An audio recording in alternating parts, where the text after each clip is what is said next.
সাজুগুজু কোথাও যাচ্ছি না, এমনি আমি তো এমনি রিলস বানাবার সময় সাজি, আর একটাও ভিডিও করে নিই, বুঝেছেন। তা এই শাড়িটার সঙ্গে আমি একটা এই কালারের ব্লাউজ পরেছিলাম, কিন্তু ব্লাউজটা মানে ঠিক ভালো লাগছিল না, আমি খুলে দিয়ে এর সঙ্গে এই ব্লাউজটা পরেছি। কেমন লাগছে দেখুন তো, ভালো লাগছে ব্লাউজটা। এর সঙ্গে ব্লাউজটা কিন্তু খুব সুন্দর, জানেন ব্লাউজের পিঠটা খুব সুন্দর, মানে পিঠটা বলতে কি পিছনেও কি সুন্দর ডিজাইন আছে। যাই হোক, বাদ দিন, যেটা মুদ্রা কথার জন্য এসেছি। আপনাদের ওখানে সবার ওখানে বৃষ্টি হচ্ছে, আমার তো এই যে উঠোনের সামনে পর্যন্ত বৃষ্টি, মানে জল জমে গেছে। কি আর বলবো, বাচ্চাদের তো খুবই অসুবিধা হচ্ছে। সেই মানে যে ঝড়টা হলো, সেই ঝড়ের পর থেকে তো মানে কাল তো সারা রাত বৃষ্টিতে এত অবধি জল ছিল উঠোনে, এখন একটু নেমেছে। তা যেটার জন্য বলা, বেশি কিছু বকর বকর করবো না, যেটার জন্য বলা যে আপনারা একটু আমাকে সাজেস্ট করবেন যে আমি আমার বাচ্চাদের কীরকম ধরনের ভিডিও দিলে আপনাদের ভালো লাগবে।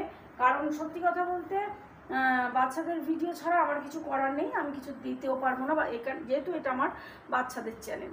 তাই আপনাদের কাছে রিকোয়েস্ট করছি যে আপনারা যদি একটু কমেন্ট বক্সে জানান যে আমি কীরকম বাচ্চাদের নিয়ে কীরকম ধরনের ভিডিও করলে আপনাদের বেশি ভালো লাগবে। তা সেটার জন্যই, কারণ সত্যি কথা ভিডিওর হাল দেখে তো আর ভিডিও করার ইচ্ছা হচ্ছে না, কিন্তু তবুও করব, কারণ এটা আমার একটা ভালো লাগার জায়গা। আর আমার বাচ্চাদের এখানে অনেক স্মৃতি রয়েছে, আমার বাচ্চাদের অনেক বাচ্চা যাদের হারিয়ে ফেলেছি তারা সবাই এই আমার চ্যানেলে রয়েছে, যার জন্য চ্যানেলটাকেও আমি ছাড়তে পারি না। তাই জন্য আপনাদের কাছে আমি বলতে চাইছি যে আমার চ্যানেলে আপনারা কীরকম ধরনের ভিডিও দেখতে চান, প্লিজ একটুখানি যদি আমাকে বলেন তো আমি খুব উপকৃত হব। কারণ আমি তো বুঝতে পারি না অ্যাকচুয়াল, কিন্তু আমার এটা আমার মানে পেট লাভার, মানে হচ্ছে আমি ভালোবাসি অ্যানিম্যালস, সেই জন্যই এই চ্যানেলটার নামকরণ করা হয়েছিল পেট লাভার। আর সত্যি কথা, যখন তো আপনারা অনেকবার বলেছি যে চ্যানেলটা খোলার সময় তখন এই বাচ্চারা ছিল না, শুধু এর মা ছিল, কিন্তু বাচ্চাগুলো ছিল না। তারপরে যাই হোক, সৌভাগ্যক্রমে বাচ্চাগুলো আমার কাছে চলে আসে, মানে আমি আশ্রয় দিয়েছি বাচ্চাগুলোকে, সেই থেকে বাচ্চাগুলো রয়েছে, এবং ওদের নিয়েই আমার তখন থেকেই একটা আলাদা রকম জীবন শুরু হয়ে যায়। সেই জীবনটাই আপনাদের সঙ্গে আমি শেয়ার করি, আমি তুলে ধরি। আমি জানি যে হয়তো আমি কিছু আমি করতে পারি না ওদের জন্য, বা আপনাদের সামনে আমি তুলে ধরতে পারি না, যেটুকুনি করি সেটুকুনি আমি তুলে ধরতে পারি না। তাই জন্য আপনাদের কাছে আমি বলতে চাইছি যে আমি কীরকম ধরনের ভিডিও করলে আপনাদের ভালো লাগবে, একটুখানি কাইন্ডলি আমাকে একটু জানাবেন, তাহলে আমি একটু উপকৃত হই, বা আমার একটু নিজের একটু নলেজ আসে যে হ্যাঁ, আমার দর্শকরা বা আমার অডিয়েন্সরা আমার কাছ থেকে এই ধরনের ভিডিও দেখতে চায়। কী হয়েছে মা, কী হয়েছে? ঘুম নেই কেন? তুই কি ওপরে ছাদে ঘুমাচ্ছিলিস? ছাদে তো জল।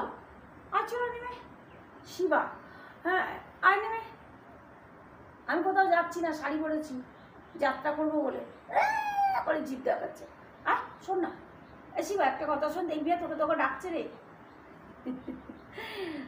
সেটাই বলার জন্য এই একটা ছোট্ট ভিডিও, যে আপনারা একটু কমেন্ট বক্সে যারা আমাকে ভালোবাসেন এবং আমার বাচ্চাকে ভালোবাসেন তারা একটু বলবেন যে আমি কী ধরনের ভিডিওটা দেখালে ভালো হয়। বেসিক্যালি শর্ট ভিডিও যেরকম যায় ওই রকম ভালো করার চেষ্টা করি, কিন্তু আমার ক্যামেরা ধরার লোক নেই, আর স্ট্যান্ডে আমি উঠোনে বসাতে পারি না, এতগুলো ছটপট করে তো আমি স্ট্যান্ড বসাই না, কারণ ওই সিমেন্টে আমার মোবাইলটা অনেকবার পরে খারাপ হয়ে গেছে, বসাতে পারি না। কিন্তু তবুও আমি চেষ্টা করবো, আপনারা রিকোয়েস্ট করে দেখবেন যে আমি চেষ্টা করব। তবে আমিও চাইছি যে কিছুটা একটু নতুনত্ব আনার, কিন্তু জানি না তবে সেটা কবে কিভাবে করে উঠতে পারবো। তবে মাথায় আইডিয়া প্রচুর আছে, কিন্তু একটা ক্যামেরা ধরার লোক পাচ্ছি না, মানে আমার ফোনটা যে কেউ ধরবে, আমি যে ভিডিও করব সেরকম কাউকে পাই না, যার জন্য দেখি। ছেলেটাকে তো বলা হয়, ছেলেটা তো শোনে না। আর এই বর্ষাতেও মানে এত বৃষ্টি হচ্ছে, তা তো আমার মানে মুষলধারে বৃষ্টি হয়ে যাচ্ছে, কিন্তু আমাদের শিবাবাবুর দুখানা পাকা চাই, মানে আমাকে রাত্রিবেলা ঠেলে দিয়ে ও এই জায়গাতে শোবে, জানে কীরকম শুয়ে আছে বাচ্চাদের মতো, দেখুন। তা যাই হোক, আপনারা কমেন্ট করে জানাবেন আমার বাচ্চাদের কেমনভাবে আপনারা দেখতে চান, কেমন ভিডিও দেখতে চান।